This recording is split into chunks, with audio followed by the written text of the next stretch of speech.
Hi hello అండి, అందరికీ welcome back to our channel Jayakumari కేఎన్సి. అందరూ బాగున్నారా ఫ్రెండ్స్?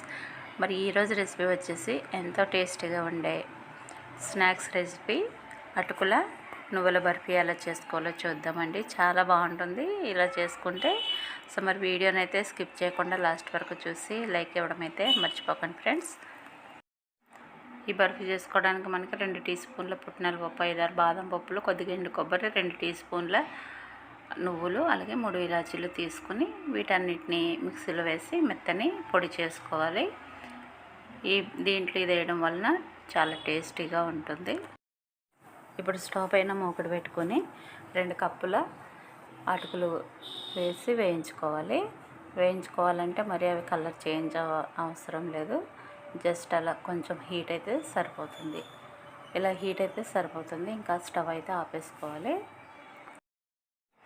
ఇప్పుడు ఈ అటుకుల్ని కూడా కొన్ని మిక్సీ జార్లకు వేసుకొని చక్కటి పౌడర్ చేసేసుకోవాలి. దీన్ని మెత్తగా చేసుకోవాలి. ఇలా చేసుకున్న అటుకుల పొడిని ఒక ప్లేట్లోకి వేసుకోవాలి. ముందుగా మిక్సీ పట్టి పెట్టుకున్న పొడి ఉంది కదండి, నువ్వులు, బాదం పప్పు, కొబ్బరి వేసి పొడి చేసుకున్న పొడిని ఇందులో వేసేసి మొత్తం అంతా కూడా బాగా మిక్స్ చేసుకోవాలి. మొత్తం అంతా కలిసేటట్టు ఇలా చేతితో కలుపుకోవాలి. ఇప్పుడు స్టవ్ పైన గిన్నె పెట్టుకొని 1 కప్పు బెల్లం వేసుకోవాలి. 2 కప్పుల అటుకులకి 1 కప్పు బెల్లం వేసుకొని 1/4 కప్పు వాటర్ వేసుకొని ఆ బెల్లం మొత్తం కరగనివ్వాలి. మనం ఇంకా స్వీట్ ఎక్కువ కావాలి అని అంటే బెల్లము ఇంకొంచెం యాడ్ చేసుకోవచ్చు. మరి అంత ఓవర్ స్వీట్ లేకుండా ఇట్లా వేసుకుంటే కరెక్ట్గా సరిపోతుంది అనమాట. బాగుంటుంది ఇలాగా. ఇప్పుడు దీంట్లోకి 1 టేబుల్ స్పూన్ నెయ్యి వేసేసుకొని చక్కగా కరగనివ్వాలి. ఇదంతా కూడా బాగా బాయిల్ అవ్వనివ్వాలి. ఇలా బాయిల్ అయిన తర్వాత మనం ముందు ప్రిపేర్ చేసి పెట్టుకున్న పౌడర్ వేసేసి మొత్తం ఈ విధంగా కలుపుకోవాలి.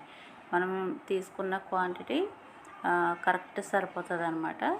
చూడండి, ఇలా మెల్లగా స్టవ్ని సిమ్లో పెట్టేసి ఈ విధంగా కలుపుకోవాలి. ఇది మొత్తం బెల్లం వాటర్ అంతా కూడా దీంట్లోకి బాగా మిక్స్ అయిపోయినాయి. ఇప్పుడు ఏదైనా ఒక గిన్నె తీసుకుని దాంట్లోకి ఇలా నెయ్యి రాసుకోవాలి. దాంట్లో కొన్ని వేయించి పెట్టుకున్న నువ్వులు వేసుకోవాలి.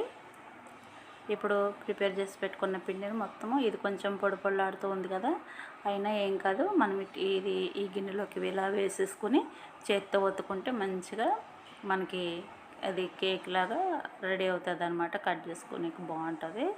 ఇట్లా అనేస్తే మొత్తం అంతా కూడా చక్కగా అతుక్కుపోతుంది, దగ్గరగా అవుతుంది. మనం తినేటప్పుడు మళ్ళీ పొడిలాడుతూ బాగుంటుంది అనమాట. కొంచెం డిఫరెంట్గా పైన కూడా ఇంకొంచెం నెయ్యి ఇలా వేసేసుకొని అప్లై చేసుకొని, ఎక్కడ నెయ్యి వేస్తే అక్కడ పీల్చేసుకుంటుంది మొత్తం. మళ్ళీ మిగిలిన నువ్వులన్నీ కూడా ఈ విధంగా వేసేసుకుంటే మనకి పీస్ కట్ చేసినప్పుడు అటువైపు ఇటువైపు కూడా చక్కగా నువ్వులు తగులుతూ బాగుంటుంది అనమాట. ఇది యాక్చువల్గా ఒక 15 మినిట్స్ పాటు వదిలేస్తే చక్కగా ఇది అవుతుంది. నేను వీడియో తీయడం కోసం అని చెప్పి ఒక 5 నిమిషాలు అలా వదిలేసి కట్ చేసేస్తున్నాను.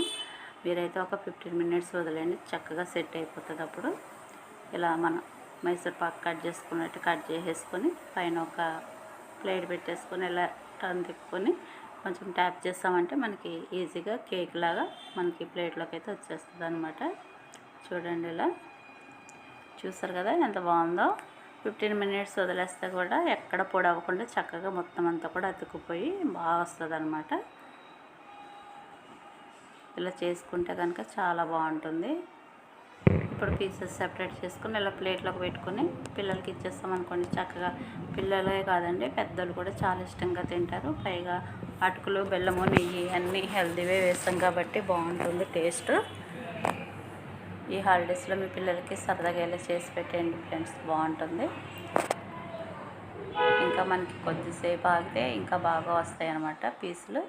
నేను వెంటనే చూపించినందుకు కొంచెం విడిపోయినట్టు అవుతుంది కదా. ఇట్లా లోపల చూడండి కలాకండుకున్నట్టు ఉంది మంచిగా. సో ఈ రెసిపీ నచ్చితే మీరు కూడా ట్రై చేయండి ఫ్రెండ్స్, చాలా బాగుంటుంది. మరి వీడియో నచ్చితే ప్లీజ్ లైక్ చేయండి, షేర్ చేయండి.